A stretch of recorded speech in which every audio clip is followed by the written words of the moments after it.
Что говорится в Коране о Вселенной? Мухаммад, мир ему и благословение, жил в пустыне, и наверняка он не знал о существовании океанов на Земле.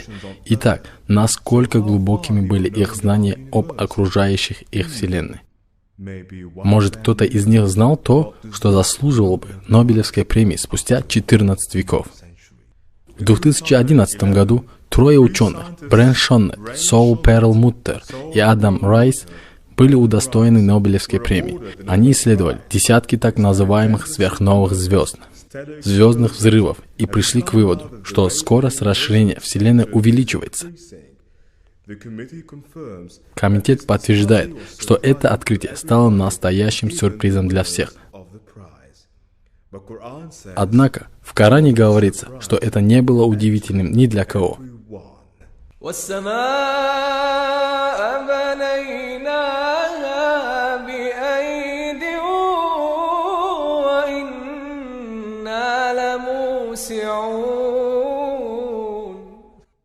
Таким образом, Коран стал первой книгой за 14 веков, указавшей на то, что Вселенная расширяется. В суре Корана под названием «Скот» говорится: «Кого Аллах желает наставить на прямой путь, Он раскрывает его грудь в сторону ислама, а кого Он желает сбить с прямого пути, то делает его грудь стесненной и узкой, как будто он поднимается на небеса. Так Аллах наказывает тех, кто не уверовал». И действительно, наука подтверждает, что если кто-нибудь решит подняться ввысь, то вскоре он начнет задыхаться из-за нехватки кислорода. И как неграмотный человек мог говорить о сугубо научных фактах, о которых в его время не мог знать никто? Как он мог совершенно безошибочно утверждать эти факты в момент их провозглашения? Я не ищу ислам, я ищу истину, где бы она ни была, какая бы она ни была и кто бы ее ни говорил. Я лишь хочу доказательства. И второе – это чудесный научный аспект Корана.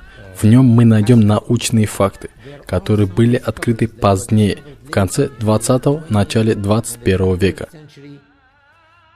Это позволило нам понять некоторые аяты Корана, которые мы не способны были полностью понять раньше. И это, как говорят многие мусульмане, и есть научное чудо Корана. Многие из них просто потрясающие, и люди, размышляющие над ними, приходят к выводу, что это никак не может быть словами человека. Благородный Коран отличается от других божественных книг, от всех других религиозных книг, потому что он наполнен советами и решениями, универсальными для всех людей. И также еще одним научным чудом Корана является то, что в нем описывается подробный и точный научный этап формирования человеческого тела, с момента его зачатия в утробе, а также и других анатомических описаний, показывающих эволюционные стадии человека по ходу его сотворения. В благородном Коране описываются подробные и дифференцированные стадии развития эмбриона, используя как можно более подходящие описательные термины, которые абсолютно сходятся с фактическим эволюционным этапом развития эмбриона. Аллах, один и единственный Господь, сказал: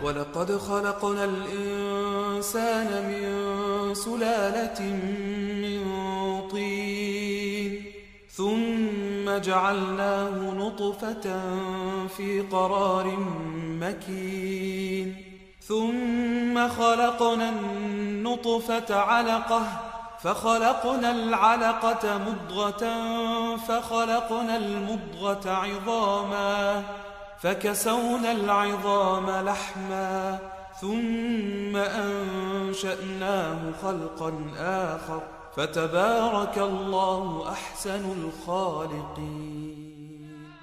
Профессор доктор Джи.Си. Горингер, известный эмбриолог из Джорджтаунского университета США, сказал: «Кораническое иллюстрированное описание этапов человеческого создания является самым точным и подробным из тех, что мы или кто-нибудь другой когда-нибудь встретит».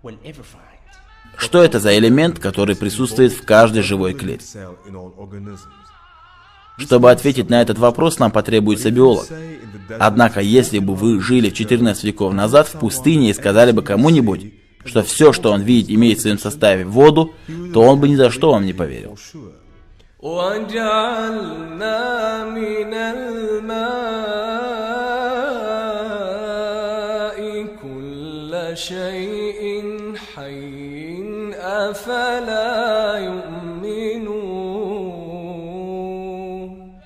Никто не мог привести доказательства этому факту, пока не был изобретен микроскоп. И нам бы пришлось долго ждать, прежде чем мы узнали, что протоплазма, являющаяся главной составляющей клетки, на 80% состоит из воды. Итак, в 1694 году существовала теория, которая называлась теорией преформации. Она была поддержана Хартом Суккаром. Он утверждал, что человек был создан только лишь из спермы. И он также представил рисунок этого, который показался бы вам очень смешным. В 1839 году двое немцев, Шван и Шляйден, идентифицировали клетки человека и пришли к выводу, что они являются основой сотворения человека. И уже вскоре эти ученые обнаружили, что сперма – это живая клетка, так же, как и яйцеклетка.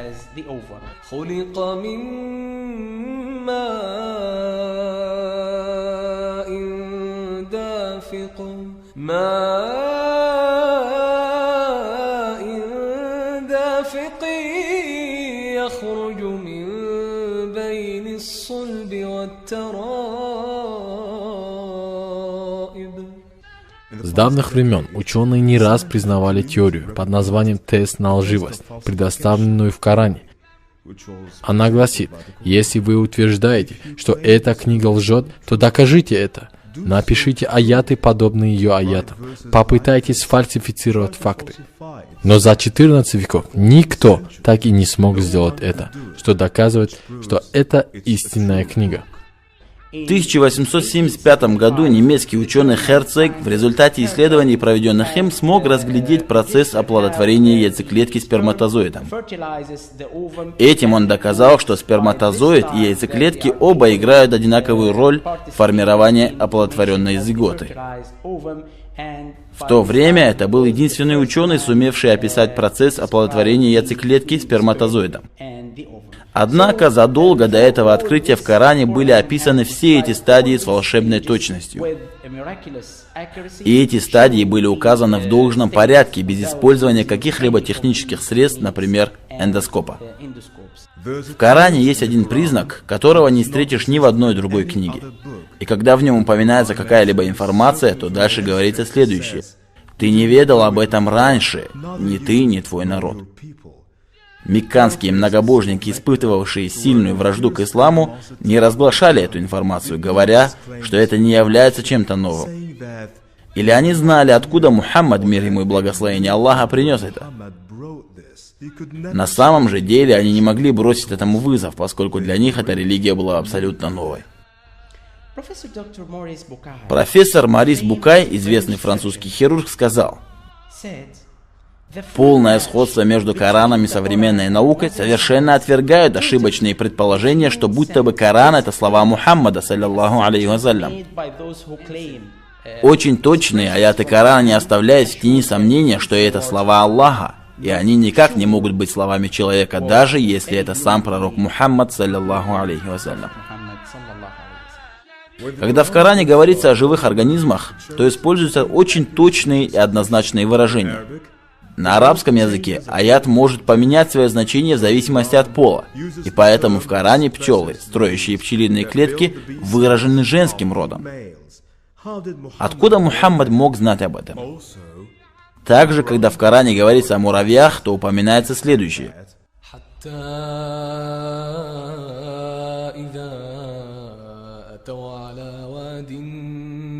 قالت نملة يا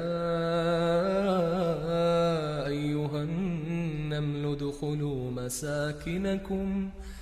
ادخلوا مساكنكم لا يحطمنكم سليمان وجنوده وهم لا يشعرون. В Коране говорится, что это муравьиха.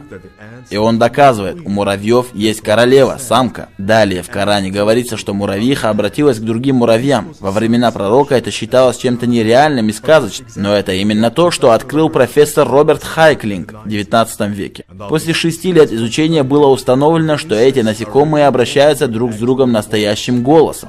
И после нескольких слов еще одна сенсация. В Коране используется слово «треснуть» и никакой другой глагол. И сегодня выяснилось, что муравьи имеют внешне прочный скелет, который на самом деле трескается под давлением. Откуда Мухаммад, саллаллаху алейхи вассалям, мог знать такие факты?